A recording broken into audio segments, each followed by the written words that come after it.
Hello dreamers, welcome back to my channel Dream Study. So, today we are learning an important chapter from class 10th Democratic Politics, which is federalism. Let's explore how power is shared between different levels of government in India. So, let's start. So, the first question arises in this chapter is what is federalism? What is federalism? So division of power between centre and the state government. जब एक power है उसको divide कर दिया गया है दो parts में, एक सेंटर में दूसरा स्टेट में, दोनों में डिवाइड कर दिया गया है, उसे कहते हैं फेडरलिज्म.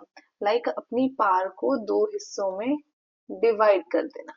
ठीक है. Each level works independently in its own jurisdiction. हर कोई हर जो गवर्नमेंट है, कोई भी गवर्नमेंट है, वो इंडिपेंडेंटली अपने अपने एरिया में, अपने अपने जुरिस्डिक्शन में, एरिया कह सकते हैं इसको, अपने अपने एरिया अपने जुरिस्डिक्शन में काम करती है इंडिपेंडेंटली. उसे भी फेडरलिज्म कहते हैं. और this helps India state United while respecting regional diversity. हम यूनाइटेड रहते हैं, ये प्रमोट करती है यूनिटी को. हम यूनाइटेड रहते हैं वाइल अपनी डाइवर्सिटी, अपनी जो रीजनल, हर एक रीजन की जो डाइवर्सिटी है, जो उनका कल्चर है, उनको बरकरार रखते हुए हम इसको फॉलो करते हैं. जब ये तीनों चीजें होती हैं उसे कहते हैं federalism. So I hope this is clear to you. So what are the features of the federalism? Federalism के फीचर्स क्या हैं? तो फेडरलिज्म के फीचर्स ये हैं कि उनके ईच लेवल के हर एक की पावर है. ठीक है. Defined by the constitution. Court act as a umpire if conflict arises. So ये हमारे 5 फीचर्स आते हैं कि 2 और मोर लेवल्स ऑफ गवर्नमेंट है, 2 और मोर लेवल ऑफ गवर्नमेंट इसमें है. ठीक है. उसके बाद पावर जो है वो divide by the constitution. Constitution he divide करता है पावर को. ठीक है. इंडिपेंडेंट जुडिशरी है, हर एक की अपनी अपनी जुडिशरी है. ठीक है. एम्पायर है, कोई भी चीज, कोई भी कॉन्फ्लिक्ट राइज होता है तो उसको हैंडल करने के लिए हमारी जुडिशरी है. सेपरेट जुरिस्डिक्शन है, सेपरेट एरियाज है इनके. ठीक है. फाइनेंशियल ऑटोनॉमी है, मतलब हर एक स्टेट के पास अपनी फाइनेंस को मैनेज करने के लिए है, वो फाइनेंशियली सबको मैनेज कर सकते हैं. So let's move to the next types of. इसके बाद आते हैं हमारे टाइप्स ऑफ फेडरलिज्म. तो हमारे 2 टाइप्स ऑफ फेडरलिज्म है, कमिंग टुगेदर फेडरलिज्म और दूसरा है होल्डिंग टुगेदर फेडरलिज्म, फेडरेशन. तो फेडरेशन का क्या है? कमिंग टुगेदर फेडरेशन का मतलब है इंडिपेंडेंट स्टेट यूनाइट वॉलंटियरली. जो इंडिपेंडेंट स्टेट होते हैं ना, वो अपनी मर्जी के साथ इकट्ठे आते हैं. जो अपनी मर्जी के साथ इकट्ठे आए उन्हें कहते हैं coming together federation. Like USA, Switzerland, Australia, ये अपनी मर्जी के साथ इकट्ठे आते हैं, तो that is coming together federation. तो होल्डिंग टुगेदर फेडरेशन क्या है? होल्डिंग टुगेदर फेडरेशन का मतलब है कि a large country divide power to maintain unity. एक लार्ज कंट्री अपनी पावर को डिवाइड कर देती है क्योंकि वो यूनिटी के साथ अपने आप को मेंटेन करना चाहती है, पर अपनी पावर को डिवाइड कर. सबसे बड़ा एग्जांपल है इंडिया. टोटल हमारी कितनी स्टेट्स हैं? 28 स्टेट्स हैं. उनको डिवाइड कर दिया गया है. डिवाइड करने के बाद क्या किया गया है? हर एक के पास अपनी अपनी पावर है. ठीक है. हर एक के पास अपनी अपनी पावर है. अपनी अपनी पावर के साथ वो यूनिटी भी बनाए रखते हैं. जैसे कि हमने यहाँ पे पीछे पढ़ा कि यूनिटी एंड डाइवर्सिटी है, अपने अपने रीजन, अपने अपने कल्चर को बरकरार रखते हैं. उसके साथ वो अपने होल्डिंग टुगेदर फेडरेशन, मतलब एक लार्ज कंट्री ने डिवाइड कर दी है पावर को डिवाइड करने के बाद वो क्या कर रहे हैं? वो डिवाइडेड है उनकी पावर, फिर भी वो इकट्ठे हैं. That is holding together federation. और कमिंग टुगेदर का मतलब है अपने अपने हिसाब से, अपने अकॉर्डिंग हैंड्स को ज्वाइन करना, मीन्स इकट्ठे आना, उसको कहेंगे कमिंग टुगेदर फेडरेशन. सो आगे है फेडरलिज्म इन इंडिया. इंडिया में फेडरलिज्म कैसे है? इंडिया में फेडरलिज्म कैसे है? India is a union of states. India क्या है? यूनियन ऑफ स्टेट्स है. मीन्स अलग अलग स्टेट्स इकट्ठे होके इंडिया को बनाते हैं, इसलिए ये यूनियन ऑफ स्टेट्स है। ठीक है। 3 लेवल्स ऑफ गवर्नमेंट, हमारे यहाँ पे 3 लेवल्स हैं, ये आपने याद रखना है। फेडरलिज्म इन इंडिया में हमारे यहाँ पे 3 लेवल है। कौन कौन से? यूनियन जो कि सेंट्रल लेवल है, स्टेट एंड लोकल, जैसे डिस्ट्रिक्ट आ गया। ठीक है। यूनियन पूरा इंडिया, हमारी जो सेंट्रल गवर्नमेंट होगी लाई। ठीक है। उसके बाद स्टेट में हर एक स्टेट की अपनी अपनी गवर्नमेंट है। लाइक पंजाब की अलग गवर्नमेंट है। ठीक है। हरियाणा की अलग है। उसके बाद महाराष्ट्र की अलग है। ठीक है। उसके बाद ऐसे बहुत, हर एक स्टेट की अलग अलग गवर्नमेंट है, तो हम वो कहेंगे वो स्टेट गवर्नमेंट है। उसके बाद थर्ड पे आ जाए डिस्ट्रिक्ट। डिस्ट्रिक्ट लेवल पे भी हमारे गवर्नमेंट्स को इलेक्ट किया जाता है, इंडिविजुअल रिप्रेजेंटेटिव को इलेक्ट किया जाता है टू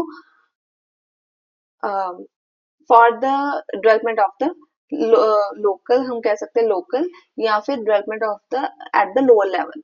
ठीक है। हर एक लेवल के लिए एक एक गवर्नमेंट फॉर्म की गई है। Then is the distribution of power. जो हमारी डिस्ट्रीब्यूशन है, जो हमारी डिस्ट्रीब्यूशन ऑफ पावर है, उसको मतलब जो हमारी पावर है उसको डिस्ट्रीब्यूट कर दिया गया है। डिस्ट्रीब्यूट कैसे किया गया है? 4 चीजों में है, मेन ये 3 है, उसके रेसिड्यूरी पावर्स है। ठीक है। तो यूनियन लिस्ट की है कि ये ओनली सेंटर ही फॉलो करेगा। ठीक है। मेन सेंटर ही इसका मेन है, सेंटर की है ये सारी।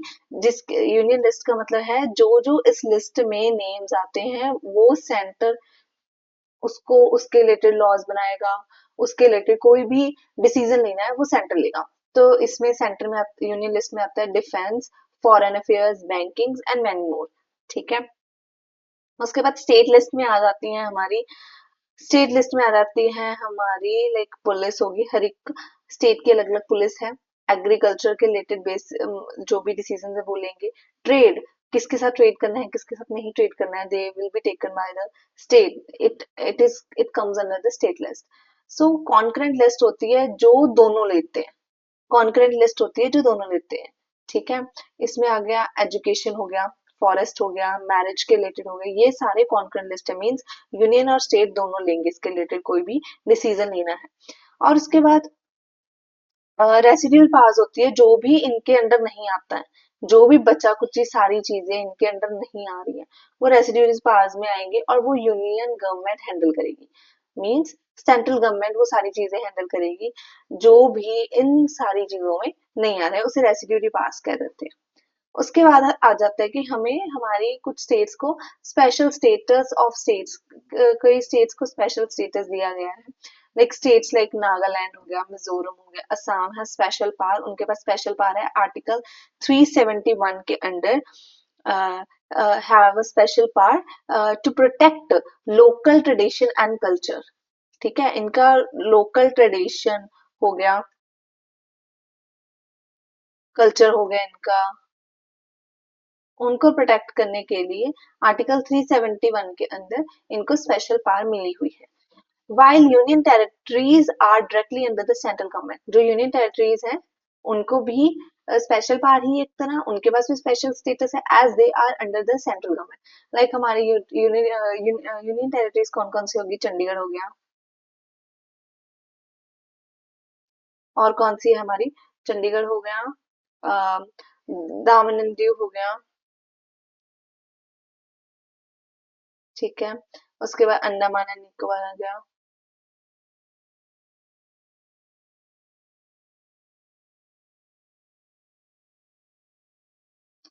ऐसे हमारे जितनी भी यूनियन टेरिटरीज है they are controlled by the central government. ठीक है।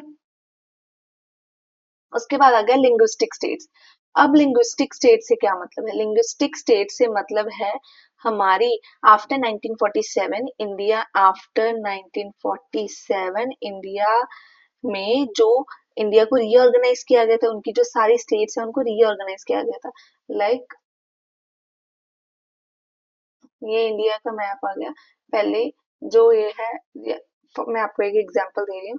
यहाँ पे जो पंजाब है, हरियाणा है, हिमाचल है, ये सारी जो है, ठीक है, ये एक पूरा पंजाब था। लेकिन आफ्टर 1947 इसको सारी जब हमारी पार्टीशन हुई पाकिस्तान और इंडिया की, जब पार्टीशन हुई 1947 में, तब इसको डिवाइड कर दिया गया। और डिवाइड करने के बाद आधा हमारा जो पंजाब है पाकिस्तान की तरफ चला गया और आधा इंडिया में रह गया। उसके बाद क्या हुआ कि जो हमारी सारी स्टेट्स हैं उनको उनकी लैंग्वेज, लिंग्विस्टिक बेसिस पे डिवाइड कर दिया गया कि जहां पर जौन से लोग जैसी लैंग्वेज बोल रहे हैं उनको एक हिस्सा बना दो, दूसरे को दूसरा हिस्सा बना दो। ऐसे करके अलग अलग हिस्से बना दिए गए। So based on the language, ठीक है, जो मैंने आपको बताया, states reorganize on the language basis after 1947, strengthened unity and improved administration. इससे क्या हुआ, लोगों की यूनिटी, लोग यूनिटी में आ गए, लोग इकट्ठे हो गए, क्योंकि एक भाषा के लोग इकट्ठे हो गए, दूसरी भाषा के लोग इकट्ठे हो गए, तीसरी भाषा के लोग इकट्ठे, ऐसे अलग अलग भाषा के लोग इकट्ठे हो गए। एंड इसकी वजह से उनको एडमिनिस्टर करना, उनको संभालना इजी हो गया, क्योंकि वो सारे एक ही लैंग्वेज बोलने वाले हैं। अगर हम उनकी लैंग्वेज को लाइक एक ही रीजन में एक ही लैंग्वेज वाले बोलने हो गए, एक ही कल्चर वाले हो गए, इसकी वजह से उनको फॉलो अप करना, उनको संभालना इजी हो गया। लाइक महाराष्ट्र, गुजरात, नागालैंड का एग्जाम्पल दिया हुआ है। मैंने आपको और भी एग्जाम्पल्स दे दिए हैं, लाइक ये पंजाब, हरियाणा, हिमाचल का। इसकी वजह से नेशनल यूनिटी हुई और जो हमारा एडमिनिस्ट्रेशन है वो स्मूदर चला। ठीक है, स्मूदर चला, इजीली हम उसे गो थ्रू कर पाए, इजीली चला पाए। उसके बाद लैंग्वेज पॉलिसी आई। No national language in India, India में कोई भी नेशनल लैंग्वेज नहीं है, क्योंकि हमारे यहाँ पे एक तो 22 स्केड्यूल लैंग्वेजेस हैं, 22 लैंग्वेजेस हैं, तो किसी एक को हम महत्वता देंगे, उसको नेशनल लैंग्वेज का मतलब हक देंगे, तो उसकी वजह से क्या होगा, जो बाकी लैंग्वेजेस हैं वो आवाज उठाएंगी। इसीलिए हमने इंडिया की कोई भी नेशनल लैंग्वेज नहीं रखी। लेकिन इंडिया की ऑफिशियल लैंग्वेज है कि मोर ऑफ द डॉक्यूमेंट्स जो हैं वो इंग्लिश या हिंदी में बनते हैं। ठीक है, at the centre of the state, at different levels, right.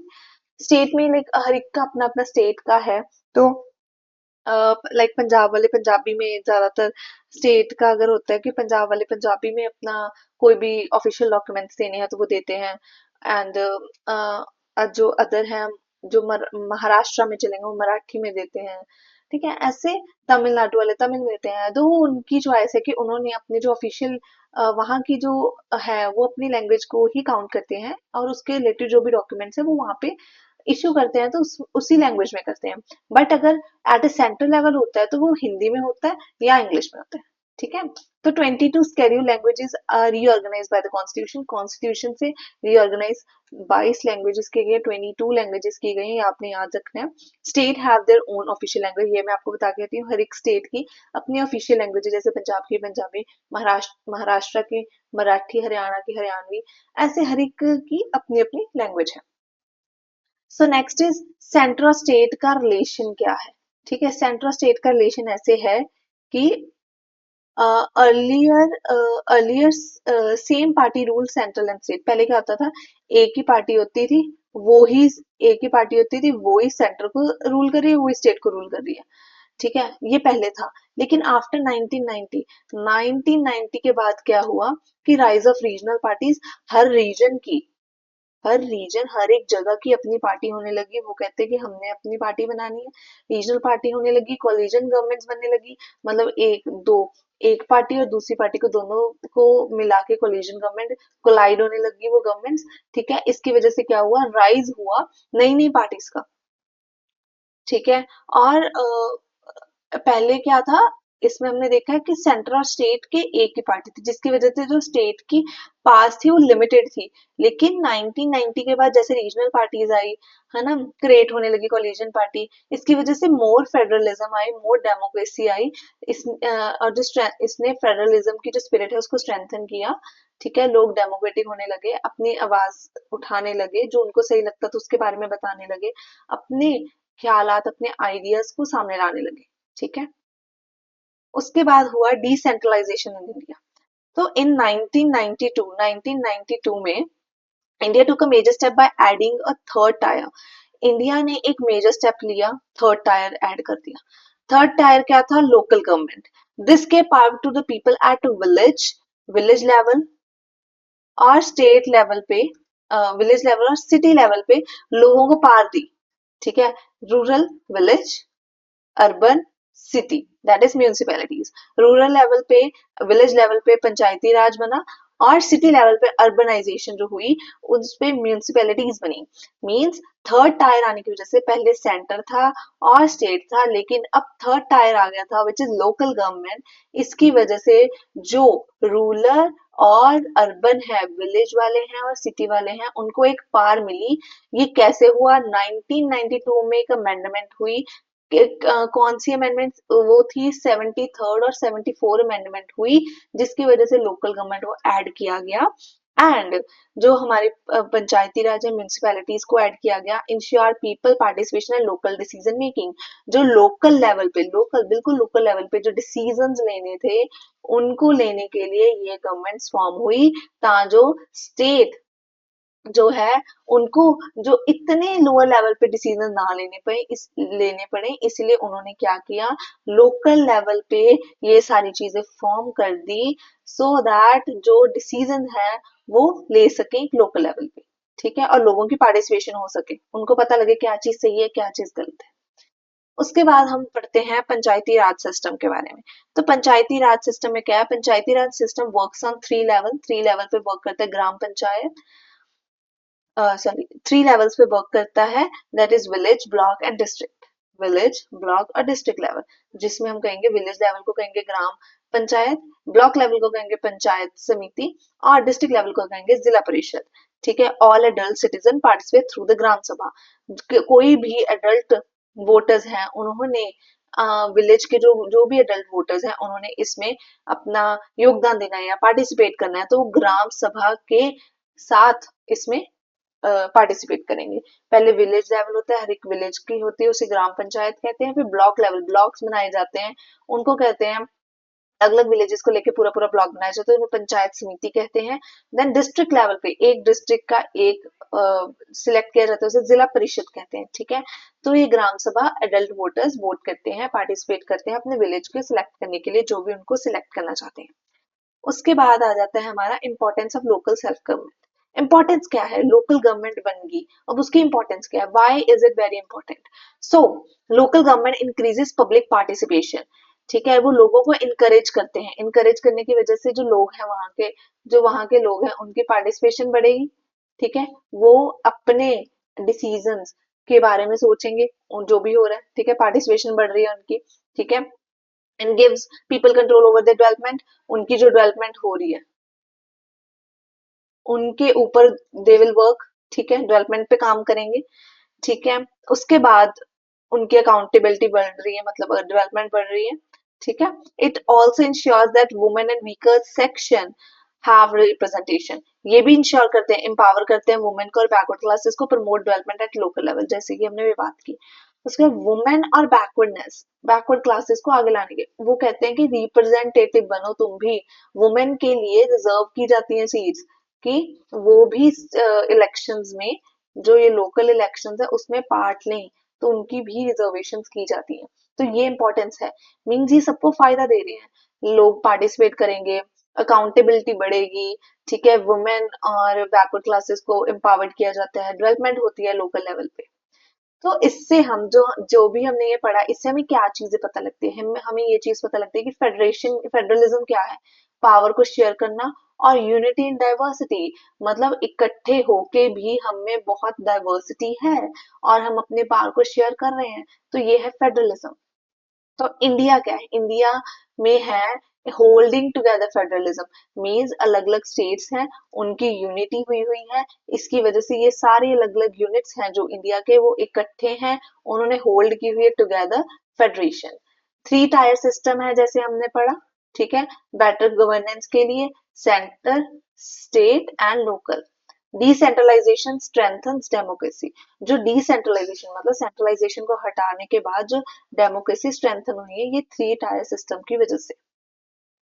NCERT revision के लिए जो आपके इंपॉर्टेंट क्वेश्चंस इसमें आते हैं, what is federalism as we have discussed, power sharing and unity in diversity, इसके आपने अच्छे से अपनी इसकी डेफिनेशन लिखनी है, ठीक है। Three list of union, list of पास कौन सी है, यूनियन स्टेट कॉन्करेंट, यूनियन में यूनियन गवर्नमेंट के ने जो काम करने हैं वो सारे आएंगे यूनियन लिस्ट में, स्टेट लिस्ट में आएंगे जो स्टेट गवर्नमेंट ने काम करने हैं, कॉन्करेंट में जो दोनों ने काम करने हैं, और जो बाकी हैं वो रेसिड्यूरी पावर्स में आ जाते हैं, एंड वो सारा यूनियन गवर्नमेंट ही काम करती है। तो difference between coming together and holding together federation, कि कमिंग टुगेदर का मतलब है कि अलग अलग हैंड्स वो ज्वाइन कर रहे हैं, वो टुगेदर आ रहे हैं अच्छी फेडरेशन के लिए। होल्डिंग टुगेदर की पकड़ के रखना, ये आ रहे हैं वो पकड़ के रखा हुआ उन्होंने, ठीक है। और 73rd और 74th अमेंडमेंट से इंट्रोड्यूस हुआ था 1970, हमने देखा 1992 में 73rd और 74th अमेंडमेंट से इंट्रोड्यूस हुआ था लोकल गवर्नमेंट, ये आपने याद रखना है, ठीक है। And that's all for today's video. Thank you for learning with dream study. I hope you like this. So learn smart, shine bright. Thank you.